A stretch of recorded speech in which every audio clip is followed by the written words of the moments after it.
Which one of the following statement is correct, कौन सी statement correct है ये हमें बतानी है। There is no vector space of dimension one, dimension one का कोई भी वेक्टर स्पेस नहीं है, ऐसा उसने कहा है। तो आर ओवर आर ये एक वेक्टर स्पेस फॉर्म करता है, यानी कि आप कोई सा भी फील्ड लीजिए और उसी को आप ले लीजिए ओवर दैट फील्ड या सेम फील्ड, तो वो वेक्टर स्पेस फॉर्म करता है। तो यहाँ पर उसकी जो डायमेंशन होगी वन ही होगी। तो there is no vector space, ये आपकी स्टेटमेंट गलत हो जाती है। फिर क्या है, any three vectors of a vector space of dimension three are linearly independent, कि कोई भी तीन वेक्टर जो वेक्टर स्पेस के आ रहे हो और वेक्टर स्पेस की जो डायमेंशन है वो थ्री है, dimension of V equal to three, तो कोई भी तीन वेक्टर जो होंगे वो लीनियरली इंडिपेंडेंट होंगे। तो यहाँ पर देख लेते हैं, अगर मैं एक वेक्टर वन जीरो जीरो बना लेता हूँ और दूसरा वेक्टर टू जीरो जीरो बना लेता हूँ और तीसरा वेक्टर थ्री जीरो जीरो बना लेता हूँ, तो ये जो तीनों वेक्टर हैं ये आपके एल आई हैं, क्योंकि लीनियर कॉम्बिनेशन है फर्स्ट के। तो ये तीन वेक्टर और तीनों जो वी से आ रहे हैं यानी कि थ्री डायमेंशनल से आ रहे हैं, लेकिन ये लीनियरली इंडिपेंडेंट नहीं, ये डिपेंडेंट है, तो ये स्टेटमेंट भी आपके गलत हो जाती है। आप ऐसे और भी बना सकते हैं, जैसे कि one one one, two two two और थ्री थ्री थ्री, तो ये सारे के सारे इसके लीनियर कॉम्बिनेशन है। There is one and only one basis of a vector space, actually यहाँ पर बेसिस दो बार लिख दिया गया है, vector space of finite dimension. क्या एक फाइनाइट डायमेंशन वेक्टर स्पेस की, सपोज करो dimension of V equal to N है, तो क्या इसका एक ही बेसिस एग्जिस्ट कर सकते हैं? नहीं, there exist more basis, may be more basis, ठीक है। और उनका मैट्रिक्स रिप्रेजेंटेशन अगर हम कर पाते हैं तो वो यूनिक होता है। तो यहां पर कहा है कि बेसिस क्या एक से एक ही होता है? तो ऐसा नहीं है।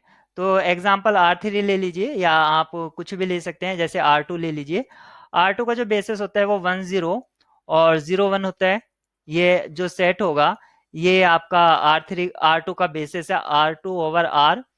और अगर मैं दूसरा बेसिस सपोज करो, ये बेसिस वन हो गया, मैं बेसिस टू की बात करूं तो वन जीरो और वन वन, ये भी एक बेसिस होगा क्योंकि ये दोनों एल आई हैं और number of linearly independent two है तो बेसिस फॉर्म कर जाएंगे। तो आप देख सकते हैं आर टू वैक्टर स्पेस के लिए एक से ज्यादा बेसिस हमारे पास मौजूद हैं।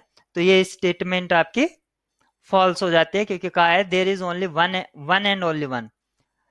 और अब इसमें से जो बची है वो स्टेटमेंट डी ही बची है, तो ये ऑटोमेटिक करेक्ट हो जाएगी। क्या कहता है, if a non zero vector space V is generated by a finite set S, then V can be generated by a linearly independent subset of S। तो यहां पर कहा है कि अगर V जो है वो स्पैन है S से, यानी कि V जो है वो S जो है वेक्टर स्पेस का स्पैनिंग सेट है। और स्पैनिंग सेट क्या होता है? स्पैनिंग सेट होता है स्मॉलेस्ट जनरेटेड।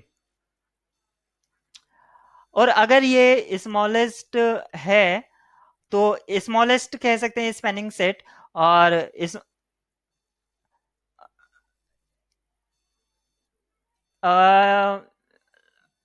स्पैनिंग सेट आपका स्मॉलेस्ट जनरेटेड होता है। ये मैं सही कह रहा हूं।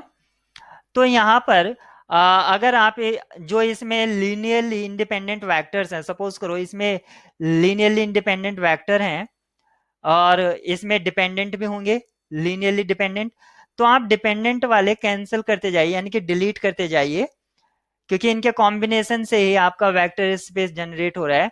तो लीनियरली डिपेंडेंट आप डिलीट करते जाइए, तो जो सेट बचेगा सपोज करो उसको मैं एस प्राइम बोलता हूं, तो वो एस प्राइम से भी जनरेट हो जाएगा। और ये अगर ये लीनियरली इंडिपेंडेंट अगर मिनिमम हो जाए, यानी कि सबसे लीस्ट हो जाए, लीस्ट लीनियरली इंडिपेंडेंट अगर हम इसको कह दें, या लार्जेस्ट, अगर हम बोलें इसको लार्जेस्ट, लार्जेस्ट लीनियरली इंडिपेंडेंट, तो तब ये क्या हो जाएगा, आपका बेसिस फॉर्म हो जाएगा।